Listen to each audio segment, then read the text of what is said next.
हम जो खाना खाते हैं, बिरयानी, हलीम, निहारी, वो सब इंडियन फूड है, पाकिस्तानी नहीं है। हम जो कपड़े पहनते हैं, शलवार कमीज कुर्ता पजामा जो भी, वो भी इंडियन ड्रेसेस हैं। नमस्कार, जय हिंद। कैसे सभी।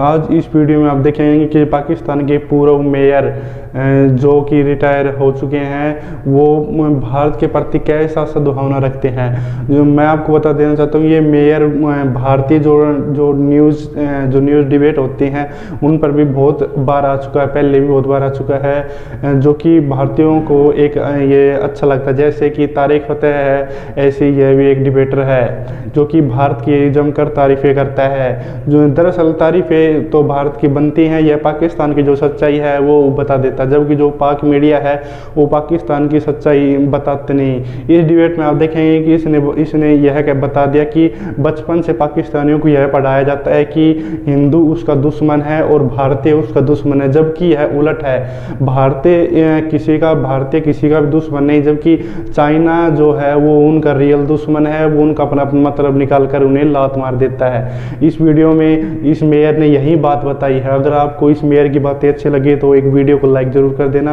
और अगर भारत पाकिस्तान से जुड़ी ऐसी वीडियो देखना चाहते हैं तो चैनल को जरूर सब्सक्राइब कर लें। बहुत सारी चीजें जो हैं वो हमें बताई जाती हैं कि जी भारत हमारा दुश्मन है और चाइना हमारा दोस्त है। तो ना तो मुझे इंडिया हमारा दुश्मन लगता है और ना मुझे चाइना दोस्त लगता है, इसलिए कि ये सब चीजें जो है वो एक उस पर चलती हैं कि आपको किसी से कोई काम है, चाइना को हमसे काम है तो चाइना हमारा दोस्त है।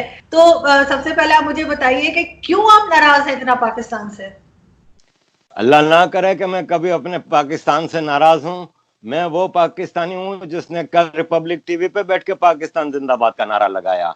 मैं हिंदुओं में बैठ के नारा लगाता हूं ना जब पाकिस्तान जिंदाबाद का, तो उनको अच्छा भी लगता है। उन्होंने मुझे कई मैसेजेस आए कल कि आरिफ साहब पहली बार हिंदुस्तान टीवी पे हमें पाकिस्तान जिंदाबाद सुन के बुरा नहीं लगा, क्योंकि आप जैसे पाकिस्तानियों की हम इज्जत करते हैं। बात दरअसल ये है कि सबसे पहले तो हमें उनको गैर समझना बंद करना होगा। जो हमें बचपन से पट्टी पढ़ाई गई है कि हिंदू आपका दुश्मन और इंडिया आपका दुश्मन, उसको रिविजिट करना होगा और हमें देखना होगा कि हमारी तो जड़ें उधर हैं। हम तो पैदा ही उधर से हुए हैं। हम जो खाना खाते हैं, बिरयानी, हलीम, निहारी, वो सब इंडियन फूड है, पाकिस्तानी नहीं है। हम जो कपड़े पहनते हैं, शलवार कमीज कुर्ता पजामा जो भी, वो भी इंडियन ड्रेसेस हैं। हम जो उर्दू जबान बात कर रहे हैं, जो सिंधी जबान, पंजाबी जबान, वो सब इंडियन जबान है। हमें क्यों बचपन से उनसे नफरत सिखाई जा रही है? फिर कहते हैं जी इसलिए कि इंडिया दुश्मन है। अरे साबित तो करें कि वो कब दुश्मन है इंडिया। 48 में किसने इन्वेजन किया था कश्मीर में? पाकिस्तान ने किया था कि इंडिया ने किया था? ट्राइबल इन्वेजन हुआ था फ्रॉम पाकिस्तान। 65 ऑपरेशन जिब्राल्टर किसने शुरू किया था, जिसकी बुनियाद पे जंग हुई थी? 71 में हमने अपने मुल्क के लोगों को जेनोसाइड किया, तो उन्होंने फिर बंगालियों ने अपने ओरिजिन की तरफ गए और उन्होंने कहा भारत माता हमारी मदद करो, तुम हमारी मदरलैंड हो। तो इंसानियत बचाने के लिए इंडिया ने उधर फिर कूदे थे। तो दुश्मन हम बना रहे हैं, वो नहीं बना रहे।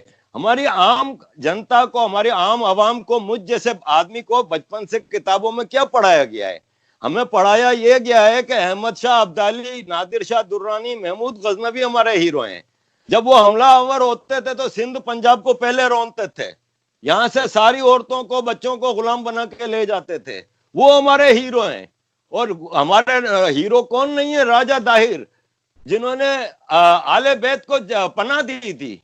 क्या आले बैत खाली शिया लोगों के लिए काबिल इज्जत है? क्या हमारे दिल में उनकी मोहब्बत नहीं है?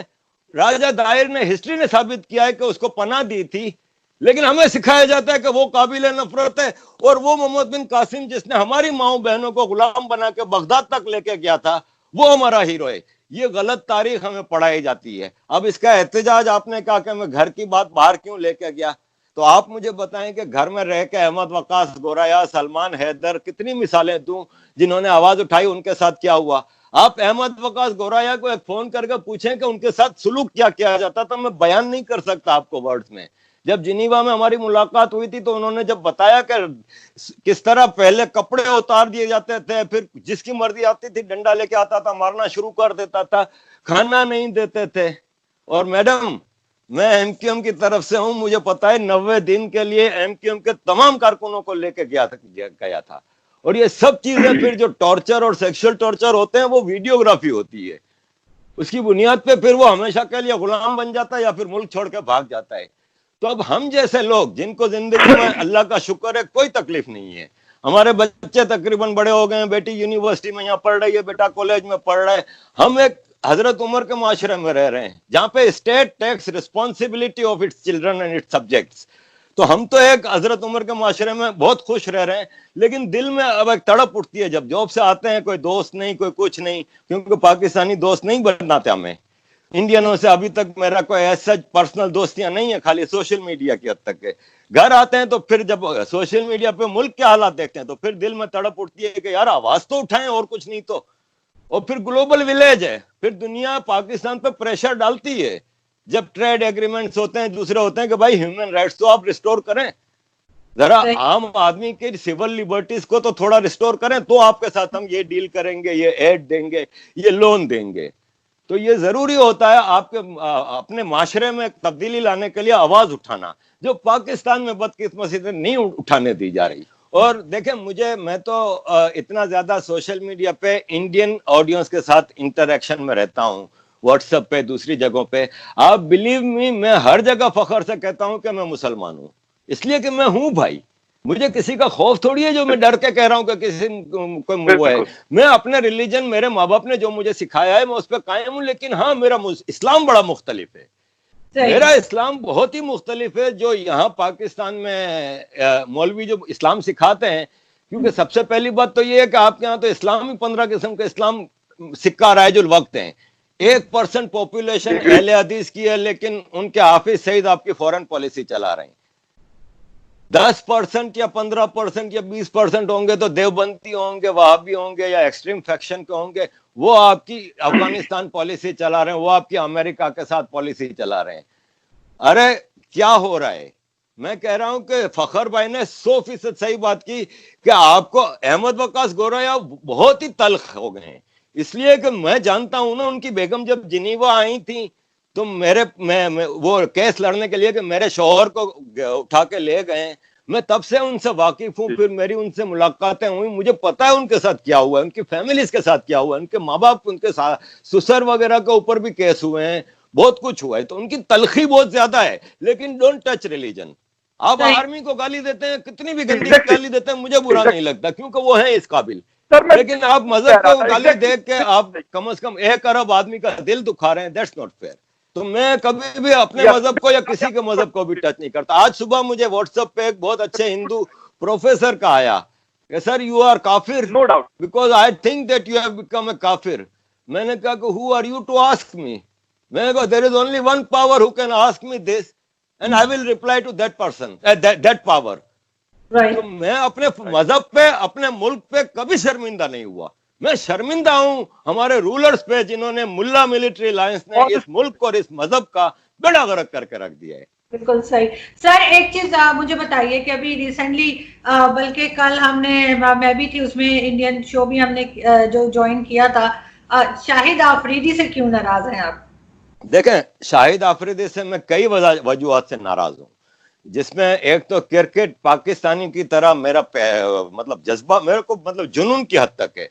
मैं रोज रात को, बच्चे जब सो जाते हैं और टीवी मेरे हाथ में आता है 1 बजे, तो मैं रिकॉर्डेड पुराने मैचेस भी निकाल कर देखता हूँ, इतना मुझे वो है। तो एज ए क्रिकेटर मुझे इससे इख्तिलाफ है कि इसने कराची में पला बड़ा, कराची का नमक खा के हमेशा कराची के साथ गद्दारी की, कराची के क्रिकेटर्स की मदद नहीं करता था, जब कैप्टन बना तो भी, और भी कई वजूहत हैं। आ जाते हैं पॉलिटिकल उसकी तरफ। भाई इनका कजन पकड़ा जाता है, मारा जाता है इंडिया में पुलिस एनकाउंटर में, क्योंकि वो वहां पे कश्मीर पे उसमें जिहाद कर रहा था, बकौल पाकिस्तान के टेररिज्म कर रहा था, जो इंटरनेशनल लैंग्वेज में कहा जाता है। शाहिद आफरीदी का कजन, शाहिद आफरीदी की खुद तकरीर रिकॉर्ड पे मौजूद है कि मेरे दादा उन कबाइलियों में शामिल थे जिन्होंने कश्मीर में 1948 में हमला किया था। आपको चाहिए तो मैं वो किताब भेजता हूं जिसमें बताया गया है कि वहां से 35 बसों में भर के कश्मीरी खवातीन, ज्यादातर मुसलमान, को गुलाम बना के ये कबाइली वजीरिस्तान लेके आए थे। मैं नहीं कह रहा, आप हिस्ट्री एक्सप्लोर कर सकती हैं। उसमें फखर से शाहिद आफरीदी कहता है कि मेरे दादा उनमें शामिल थे। वहां पे कोई ट्राइबल्स ने खिदमत नहीं की थी कश्मीरियों की। जो पाकिस्तान के हिस्से में कश्मीर आया है, जो गिलगित बल्तिस्तान में, वहां दरिंदगी की मिसाल आप किसी कश्मीरी से पूछ लें कि पाकिस्तानी इन्वेडर्स ने क्या किया था। नंबर 1, सबसे बड़ी सब मुनाफिक आदमी की बात यह है कि जब तुम कश्मीर के इतने बड़े हमदर्द थे तो तुम 2007, 2008 और 2009 में 2008 तक दो साल तुम आईपीएल क्यों खेलते रहे? तब वहां पे जाके क्यों रिकॉर्ड पे मौजूद है कि इंडियन क्रिकेटर लक्ष्मण को इसने समझाया, क्योंकि जब आईपीएल की बोली लगती है, नीलामी होती है, तो जो टीमें होती हैं पहले से डिसाइड कर लेती हैं कि कुछ प्लेयर्स को कर लेती हैं कि यार इसको नहीं लेंगे यार, या कोई मसला होता है ना पॉलिटिकल, जैसे कि अजहर महमूद है पाकिस्तानी, यार छोड़ो छोड़ो छोड़ो, भले ना ब्रिटिश है तो क्या हुआ, इस तरह करके होता है। तो लक्ष्मण से इसने लॉबिंग कराई थी अपने लिए कि यार मुझे भी कोई ले लेना, वरना शाहिद अफरीदी से कोई प्यार व्यार नहीं करता इंडिया वगैरह में। तो मुझे इनसे ये है। फिर सबसे बड़ी बात, आप देखें महेंद्र सिंह धोनी एक्टिव आर्मी का पोस्ट होल्डर है, वो मैचेस में, इंटरनेशनल मैचेस में अपने कपड़े पे इंडियन आर्मी के लोगों को, कभी इसने ये इस तरह की बात की? वहां पे तुम जाते हो मुजफ्फराबाद में आटा बांटने, चैरिटी करने, वहां पे खड़े होकर तुम मोदी को गाली दे रहे हो, वहां पे तुम्हारे साथ जो आर्मी के ऑफिसर खड़े थे वो गाली दें तो समझ में भी आता है। तुम पाकिस्तान के एम्बेसडर हो, तुम वहां हिंदू बनियो, तुम ये तुम वो, किसको कह रहे हो भाई? जब हम हिंदू बनिए को गाली देते हैं तो भूल जाते हैं कि मिलियंस ऑफ हिंदू और पाकिस्तानीज ऑल्सो, लेकिन हम मजे से कह देते हैं। लेकिन हमारे मजहब को कोई वो जरा टच भी कर दे तो हमारे जज्बात मजरू हो जाते हैं। या हिंदुओं के जज्बात नहीं होते क्या? ये हमने कभी नहीं सोचा। तो शाहिद अफरीदी की मुनाफकत से मुझे मसला है और किसी चीज से नहीं। नमस्कार। तो देखा कि आपने इस डिबेट में, पूरे डिबेट में कैसे एक भारतीय सा माहौल उत्पन्न हो गया था। इसने पाकिस्तान की जो रियल सच्चाई थी वो बता कर रख दी कि पाकिस्तान फिलहाल क्या है और पाकिस्तान पहले क्या था। पाकिस्तान लोगों के दिलों में नफरतें बचपन से भर दी जाती हैं कि उन्हें इंडियन से नफरत करनी है और चीन लोगों से दोस्ती करनी है, क्योंकि चीन उनका मतलब निकालता है और मतलब निकालने के बाद उनके पिछवाड़े पर लात मार देता है, जबकि भारत हमेशा मुसीबत में उनका साथ देता है। अब कोरोना वायरस की वजह से जब पाकिस्तान के पास दवाइयाँ नहीं थी तो भारत ने ही उसे दवाइयाँ भेजकर मदद की। बाहर से उसे पानी जाता है, बाहर से उसे सब कुछ मिलता है, लेकिन फिर भी वह भारत को अपना दुश्मन समझता है और चाइना को अपना दोस्त। तो इस वीडियो में आपने देख लिया कि क्या क्या पाकिस्तान की सच्चाई है। अगर आपको इस मेयर की बातें अच्छी लगी हो तो एक लाइक जरूर कर देना, और अगर ऐसी वीडियो देखना चाहते हैं तो चैनल को जरूर सब्सक्राइब कर लेना। जय हिंद, वंदे मातरम।